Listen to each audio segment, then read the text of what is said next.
Minasan konnichiwa, dímelo familia, que la que hay.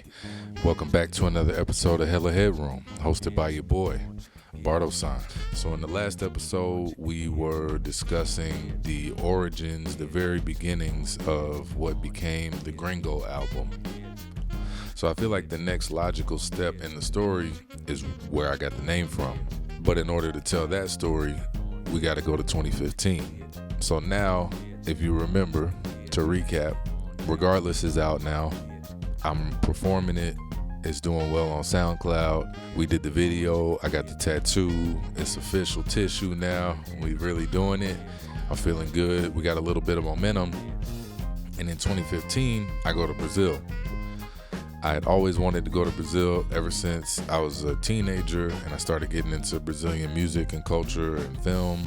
And in college, I actually ended up studying Portuguese. And all of my Portuguese professors were Brazilian. So naturally, you can imagine that we're learning about Brazilian culture, Brazilian music, soaking up all of it. However, the vast majority of foreign language students studied abroad, right? That's kind of a natural step when you're on that path academically. But because I had transferred after my freshman year and a bunch of technical credit stuff, I wasn't able to take advantage of the opportunity to study abroad and travel to a Portuguese or a Spanish-speaking country while I was in college. That bummed me out a lot. I remember second semester coming back, and all my friends in my Spanish classes were either coming back from either Granada or Quito, Ecuador, and everybody's Spanish was way better, and I remember thinking like, man, I'm falling behind. But despite that, I made a promise to myself that somehow after I graduated, I would travel abroad. I would travel to Latin America, and I'd do my own solo study abroad type of situation. Luckily, the year after I graduated in 2015,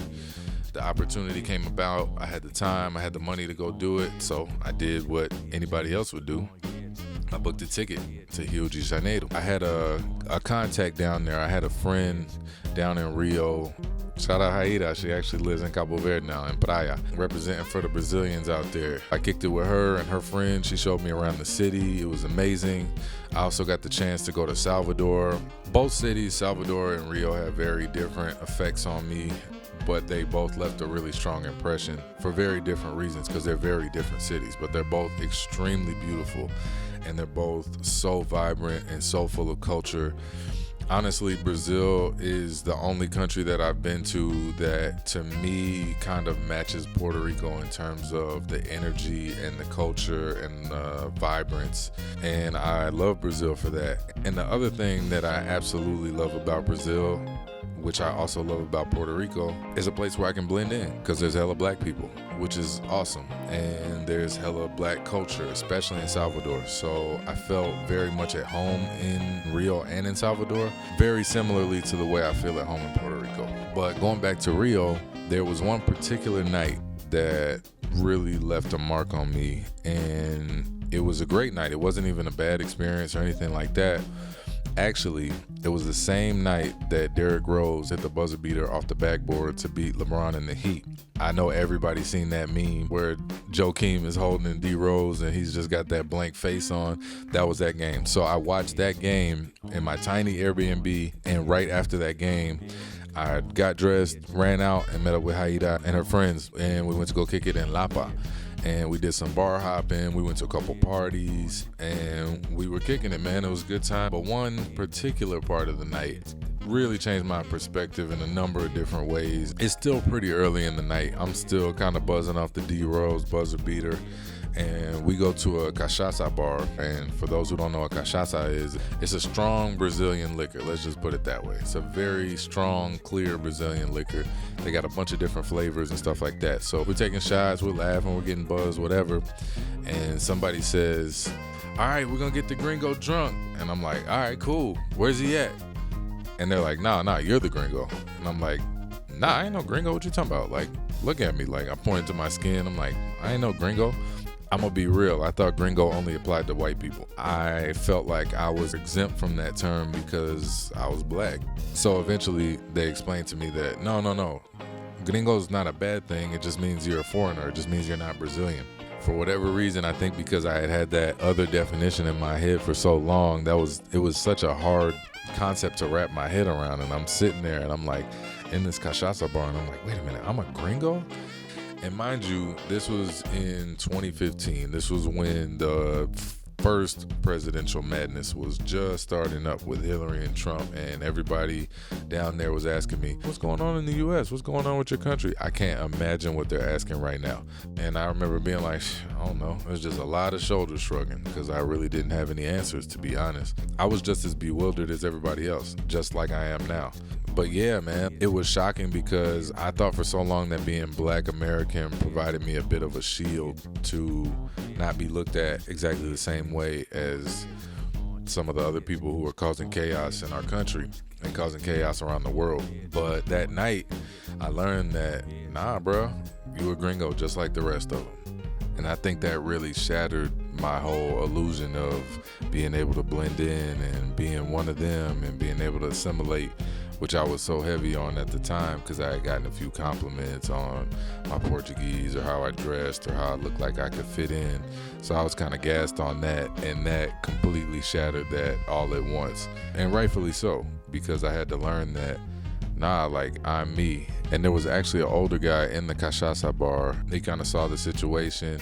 He was a well-traveled guy as well, and he was like, I've been here, I've done this, I've done that, man, but you are who you are, man, and that's what makes you special. That's what I've learned. I don't try to erase where I came from because that's part of me. That's what makes up who I am. You got to celebrate that, but what makes you unique is all the layers that you add on top of where you came from and who you grew to be. Essentially, he was just telling me to be proud of who I was and where I come from, no matter what's going on in the current time.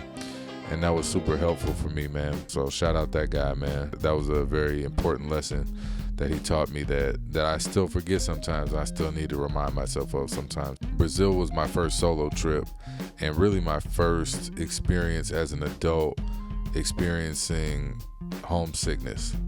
And that was kind of weird to me. I always felt like I was a little bit above that. But yeah, my time in Brazil by myself, those few weeks really showed me like, no, there's some things about home that you definitely do miss, and that's okay, and that's normal. What didn't feel okay and what didn't feel normal was the feeling of coming back to the US after leaving Brazil and feeling like I was under attack there. You know, growing up as a Black kid, as a Black boy especially, you kind of know that the odds are stacked a little bit differently against you than they are against maybe some of your friends of a different hue. And that's something that you just kind of learn to live with, and it kind of just becomes baked into your being.